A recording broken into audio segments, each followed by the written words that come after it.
Para pemirsa yang saya muliakan, salam jumpa kembali dengan Om Pas, ocehan mantan polisi anti suap. Sore ini kita masih akan meneruskan pembicaraan mengenai tragedi di Rumah Sang Jenderal, sinetron Duren 3 yang sudah nyaris finish ya, dengan ditetapkannya Bapak FS bersama kawan-kawan menjadi TSK dan berkasnya sudah dikirim ke Kejaksaan minggu lalu, disusul dengan penetapan Ibu Putri sebagai tersangka pula, yang tadi pagi diperiksa untuk kesaksiannya yang ketiga. Sekalipun kasus ini sudah hampir selesai, ternyata masih terus berkepanjangan pertanyaan publik. Bahkan kemarin waktu dengar pendapat atau rapat dengar pendapat Kapolri dengan DPR, juga sebagian besar masih menanyakan apa motifnya dari Bapak FS sehingga melakukan pembunuhan berencana terhadap ajudan atau supirnya sendiri. Sudah dijawab oleh Polri bahwa selama ini motif belum bisa dibuka karena Polri sendiri kurang berkepentingan ataupun tidak harus membuka motif itu kepada publik, sedangkan publik terus menanyakan. Oleh karena itu, maka kita akan mencoba ya menelisik ini apa peliknya motif FS yang bisa melakukan tindakan yang demikian terkenalnya itu.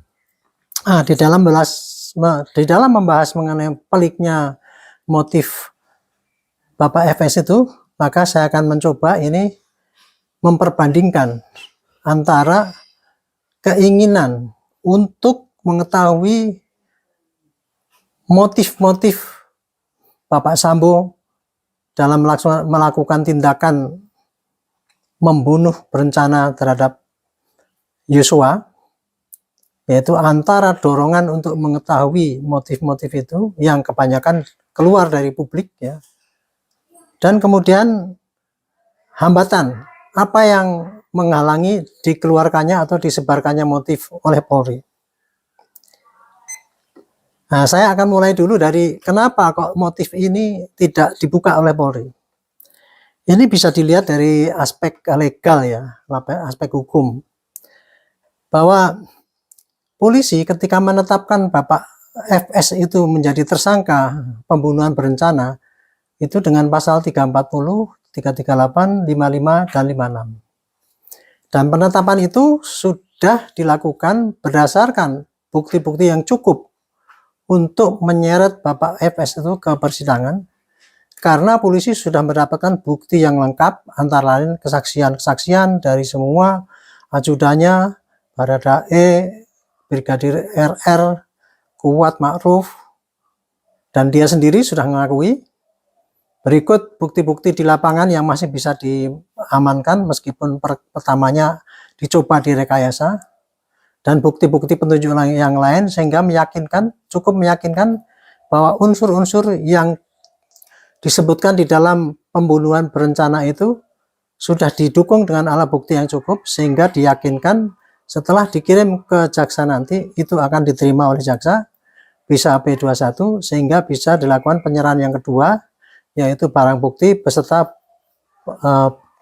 berkas perkara yang lengkap dan berkas serta tersangkanya untuk disidangkan.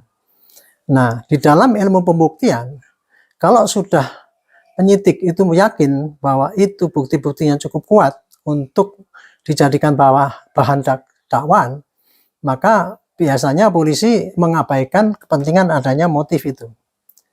Mengapa demikian? Yaitu tadi, karena motif itu sebetulnya tidak wajib diambil di dalam suatu penyidikan, kecuali kalau dari penyidikan itu menyaksikan bahwa keterangan atau bukti yang ada itu mungkin masih menimbulkan keraguan hakim untuk memutuskan apakah dia itu terlibat di dalam unsur-unsur pidana yang dipersangkakan itu. Kemudian motif itu semua digali dari pengakuan tersangka. Nah, pengakuan tersangka ini yang bisa dijadikan bukti itu adalah pengakuan tersangka nanti di persidangan. Sehingga kalau motif digali dalam penyidikan, maka apapun keterangan di dalam pertanyaan yang disampaikan oleh tersangka pada tahap penyidikan, bisa saja nanti berubah. Tersangka biasanya juga tidak akan mengutarakan secara penuh mengenai apa-apa yang motif yang dilakukan itu. Biasanya dalam rangka untuk meringankan dia atau supaya dia bebas daripada persangkaan itu. Sehingga polisi untuk menggali motif itu kurang begitu bersemangat lah gitu kira-kira. Dan berikutnya, kenapa motif ini kemudian masih tidak dipublis? Biasanya polisi atau penyidik juga merasa berpikir apabila itu dipublikasi, maka nanti akan menghambat penyidikan selanjutnya. Kurang lebih begitu. Sehingga selama ini penyidik memilih tidak mempublikasikan motif, bahkan kadang-kadang juga cerita sesungguhnya juga masih ditutupi, karena diharapkan supaya itu nanti tidak mengganggu persidangan ataupun penyidikan. Misalnya gara-gara ini disampaikan pada publik, maka saksi-saksi itu nanti akan memberikan kesaksian sesuai dengan apa yang disampaikan oleh hasil penyidikan itu. Itu kurang lebih halangan yang keempat ya, sehingga motif daripada Bapak FS ini tidak dibuka. Ada lagi halangan yang bersifat masalah sosial. Karena motif yang kemarin itu kan oleh Bapak Kapolri disebutkan ya, bahwa di antara motif-motif yang banyak ini berkesimpulan bahwa motifnya adalah kalau tidak pelecehan ya perselingkuhan, antara dua itulah. Nah, masalah inilah berkaitan dengan masalah susila, maka terkadang tidak elok ya apabila diumumkan di depan publik gitu. Sehingga motif ini disembunyikan dan nanti kemudian akan diuraikan di dalam persidangan. Dan biasanya di dalam persidangan yang menyangkut masalah kesusilaan ini, persidangan kadang-kadang dilakukan secara tertutup. Nah, yang terakhir, mengapa motif dari Bapak FS ini tidak dibuka semua? Ini terkait dengan karena Bapak FS itu adalah public figure ya, jenderal, kemudian udah punya kedudukan tertinggi, itu membawa nama polisi. Nah, ternyata kan berbuat gitu. Nah, kalau nanti motifnya dibuka semua, tentunya kan akan menambah aib yang berkepanjangan untuk polisi. Makanya polisi memilih tidak membuka motif ini. Itu kira-kira hal-hal yang poin-poin yang bisa dipakai untuk kenapa kemudian motif itu tidak dibuka.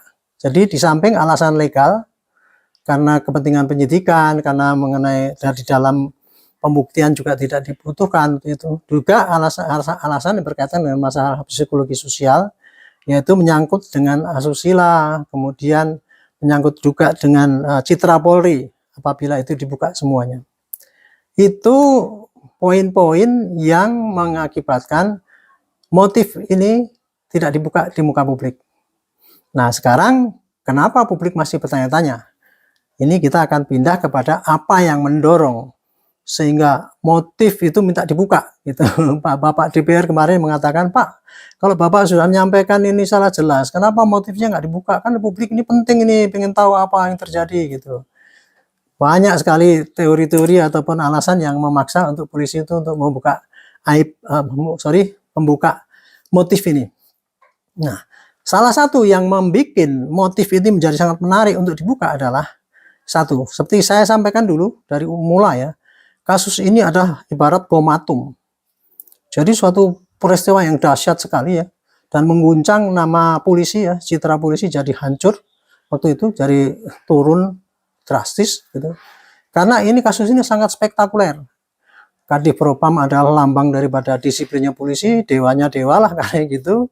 Kemudian kasusnya melibatkan keluarganya, sopirnya, ajudannya, istrinya, kemudian dia sendiri gitu. Pakai tembakan lagi, terjadi di rumahnya lagi. Wah, ini jadi otomatis itu beritanya akan viral terus, dan pertanyaan 7K itu ya, siapa, di mana, apa, dengan apa, mengapa, bagaimana, bila mana, itu pasti bertanya. Yang terakhir adalah mengapanya itu. Mengapa itu terkait dengan pertanyaan pada motifnya itu yang akan dikejar terus. Selama ini 7K sudah dijawab semua ya, tinggal mengapanya ini yang belum dibuka. Nah, itu tadi, makanya motif itu akan selalu dikejar oleh masyarakat karena kasus ini memang sangat seksi untuk diberitakan. Yang kedua juga publik menanyakan ya, kenapa kok sedemikian nggak masuk akal ya, sadis atau apa gitu. Seakan-akan begitu kan, dibunuhnya apa dengan tembakan bertubi-tubi, dan kemudian sudah meninggal kabarnya masih ditembak lagi kan gitu kan bunyinya gitu. Sehingga masyarakat bertanya-tanya, masa bisa sih seorang jenderal seperti itu? Nah itulah, makanya motif ini sangat dipertanyakan karena dorongan itu tadi. Dan yang ketiga, yang lebih mendorong untuk ditanya lagi, karena sejak awal kasus ini terjadi sudah ditutup-tutupi, direkayasa oleh Bapak FS itu untuk seakan-akan kasusnya terjadi tembak-menembak. Jadi didalilkan bahwa Yosua itu dianggap sebagai tadinya mau melecehkan, mau menodong, kemudian ketahuan, keluar, dia menembak, dibalas lagi oleh Baradae, itu tembak-menembak, meninggal dia. Nah itu kan banyak kejanggalan yang ditutupi, itu mengundang pertanyaan umum ya, di segala penjuru. Nah, cuman sayangnya waktu itu kan polisi tidak segera memberikan jawaban bahwa kasus ini direkayasa gitu kan, karena membutuhkan waktu untuk mengungkap bahwa kasus itu ternyata dilakukan oleh Bapak FS, tapi kemudian dicoba direkayasa untuk merubah TKP untuk mengelabui publik bahwa itu terjadinya seperti tembak-menembak itu. Tapi akhirnya polisi bisa mengungkap dan menyatakan bahwa itu bukan tembak-menembak, tetapi tembakan. Jadi dan kemudian bahkan pembunuhan yang direncanakan. Kira-kira hasilnya begitu. Tapi tetap saja karena tadinya ditutup-tutupi, maka publik akan terus mengejar apa yang ditutupi selama ini, termasuk motif ini dianggap masih ditutupi gitu. Nah, kemudian masih tadi terkait dengan itu ya, motifnya kan oleh Bapak Kapolri, dari motif-motif yang dituduhkan tadi, dugaan ya, dugaan motif yang berkembang liar di publik itu kan, bahwa motif utama adalah kalau tidak pelecehan ya perselingkuhan. Wah, ini disimpulkan seperti itu. Dan kemudian apakah ini benar seperti itu akan didalami lagi besok ketika memeriksa saksi Ibu Putri. Nah, kemarin kan Ibu Putri sudah periksa itu 12 jam, tapi hasilnya juga kan tidak dibuka oleh pengacaranya itu. Hanya pengacaranya hanya ngomong kan, oh ya,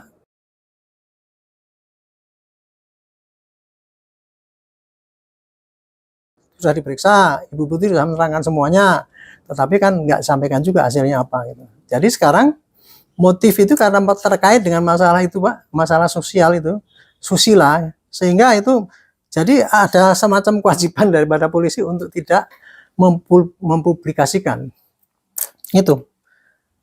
Kemudian di samping itu ya, kenapa kemudian motif didorong-dorong apa untuk dikeluarkan? Ini juga atas dorongan dari pihak korban atau advokat. Advokat korban itu kan protes ya.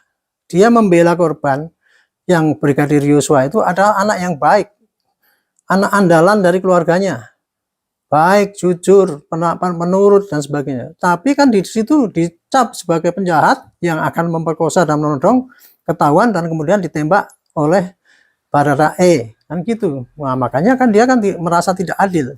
Makanya dia di dalam menuntut ini sebetulnya terbesit ya, maksudnya dia itu untuk membuat publik opini bahwa kliennya itu bukan penjahat, tapi klien itu pahlawan yang harus dilindungi, diperjuangkan haknya. Makanya dia nggak setuju dengan isu adanya pelecehan penodongan. Nah itu kemarin kan berdalil ya, itu kan sudah dihapuskan LP yang mengenai penodongan dan pelecehan. Tapi kenapa Pak Kapolri kok masih menyebut-nyebut itu masih perselingkuhan dan penodongan apa pelecehan seksual? Nah, itu saya protes gitu kan. Nah, itulah. Jadi kira-kira mengapa motif itu harus dibuka? Karena selama ini kan motif yang disampaikan oleh Bapak Sambo itu kan mengatakan bahwa saya sangat tersinggung dengan harkat martabat keluarga saya akibat dilecehkan istri saya, sehingga saya bunuh dia dengan rencana gitu. Kan begitu bunyinya gitu. Nah, ini diprotes oleh advokatnya itu. Makanya dia getol sekali untuk menguak apa sebenarnya tuh motif dari Pak Sambo itu. Itu dari pihak korban ataupun advokatnya yang mendesak kenapa motif harus dibuka. Dan kemudian akibat tidak jelasnya motif itu dan kemudian demikian spektakulernya kejahatan itu, maka dipublikkan banyak sekali macam-macam itu. Teori-teori yang berkembang ke sana sini kok. Kenapa kalau cuman penodongan, kenapa kok itu rekaman dari advokat itu dari sana kan masih bagus-bagus itu mengedarkan rekaman ini loh, ajudan saya ini dia isinya HP itu kepada adiknya si Yosua kan, bahwa ini kakakmu itu hebat sekali, itu multi talent, saya sampai nggak bisa menghitung berapa dia perlu saya gaji kan. Nah, jadi kan kayak ini sepertinya kan itu situasinya itu tidak memungkinkan untuk mendorong bahwa motifnya itu motif penodongan gitu. Intinya bahwa daripada advokat itu ingin mengutarakan pada publik bahwa kliennya itu ada yang baik, tidak terima apabila itu didorong kepada motif, tadinya motif pelecehan itu. Itu kurang lebih yang dorongan dari pihak korban ya. Nah, kemudian di samping itu dengan adanya berita liar yang di lapangan itu karena tidak dibuat, banyak sekali kan tadinya ada, apalagi beredar itu Car-Car 303, apa Pak Sambo itu nggak mungkin lah kalau cuma muntap karena keluarganya diinjak-injak itu sampai segitu berdendamnya membunuh dengan rencana. Itu mesti di belakangnya ada mungkin si Yosua itu pengang rahasia dia. Nah, kira-kira kan gitu kan. Jadi pengen digali motif-motif yang lain itu akibat daripada teori liar yang berkembang di masyarakat. Kemudian ada lagi nih motif yang digali-gali dan disebarkan oleh pihak-pihak. Perlu diketahui kan, sekarang ini polisi kan kemarin kan udah bagus gitu ya.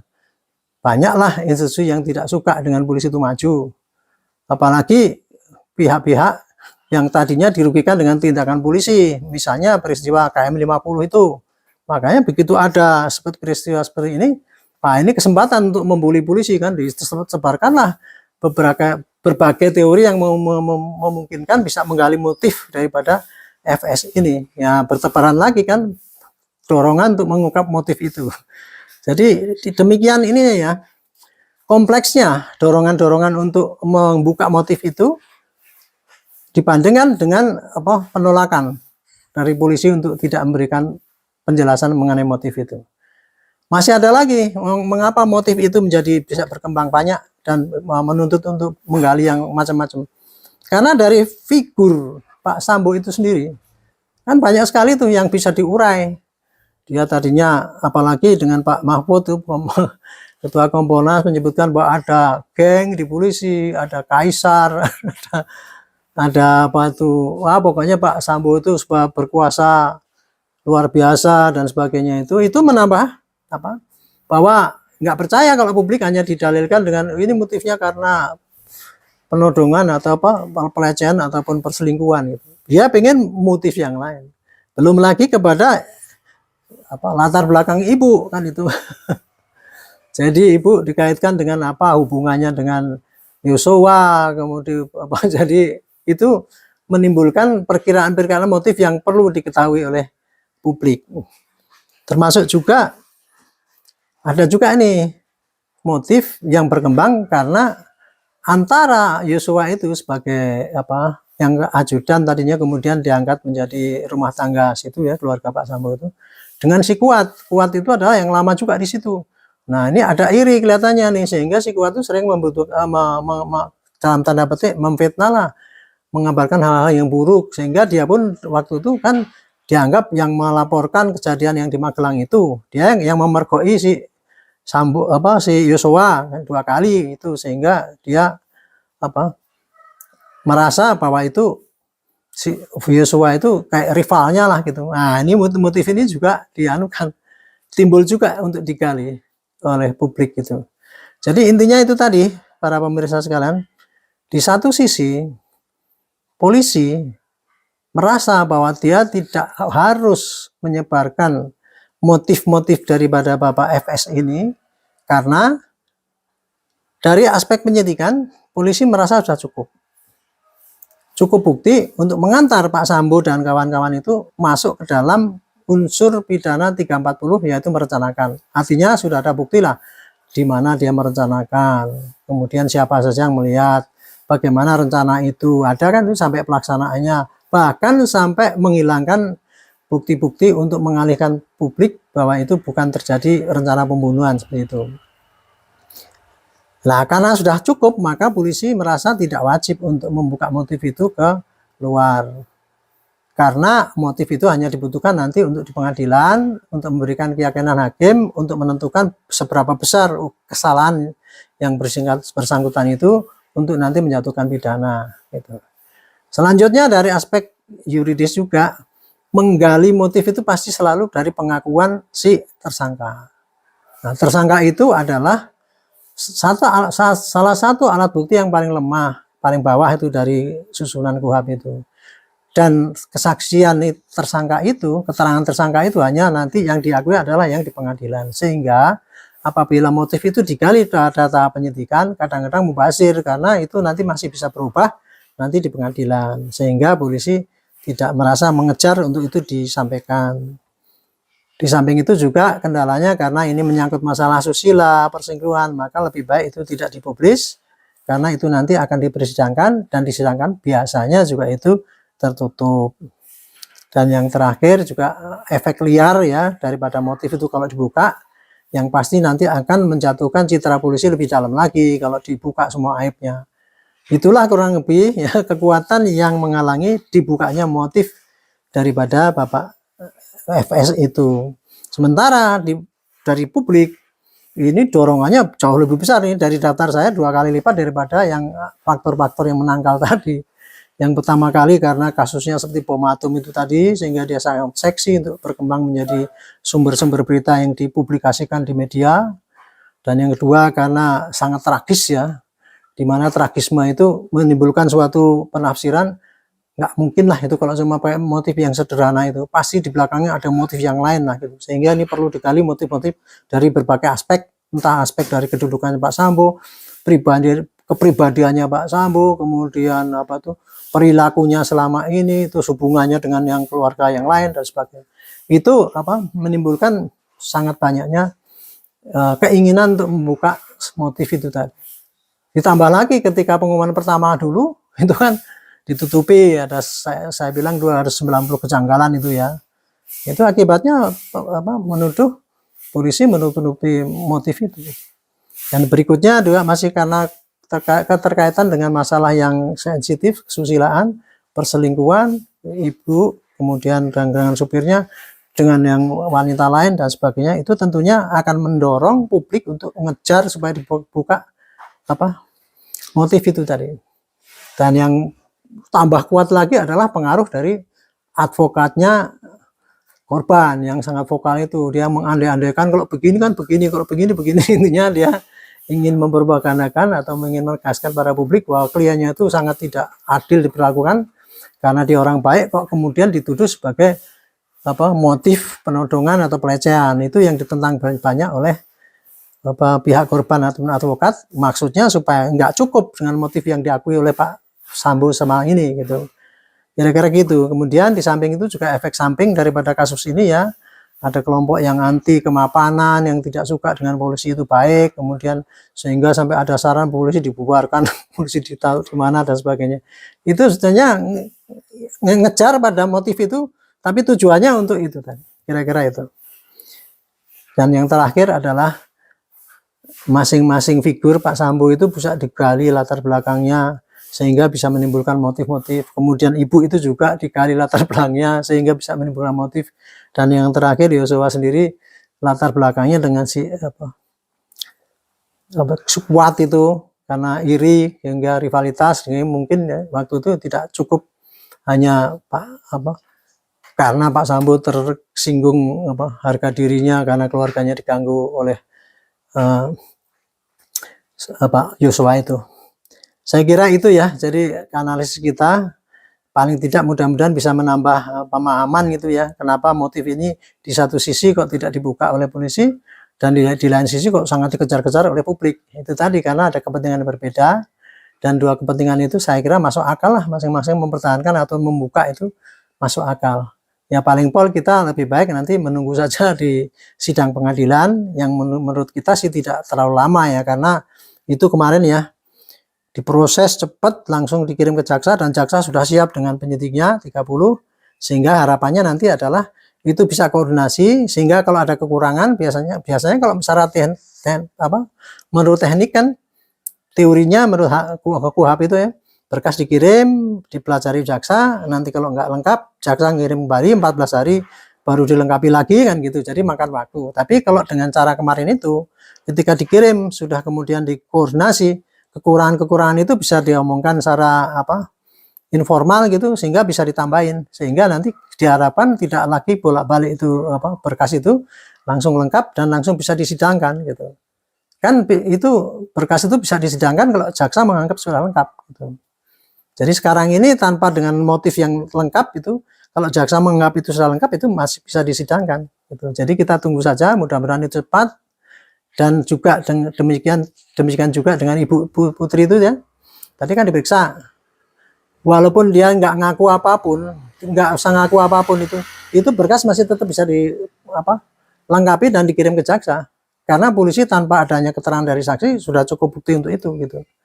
Jadi kita bisa memprediksi bahwa itu mudah-mudahan ini kasus ini bisa cepat dipersidangkan, sehingga kita semua tahu persis apa yang terjadi secara gamblang dan tidak menorehkan atau menyisakan pertanyaan-pertanyaan yang terus dikejar oleh publik. Demikian uraian singkat, mudah-mudahan bisa menambah pencerahan. Mohon maaf kalau ada yang kurang berkenan. Dan kami mohon dibantu subscribe, like, dan share-nya agar Kompas ini bisa mengikuti POP, bisa lebih ramai lagi di kemudian hari, bisa memberikan tambahan pengetahuan pada masyarakat. Terima kasih, sampai jumpa.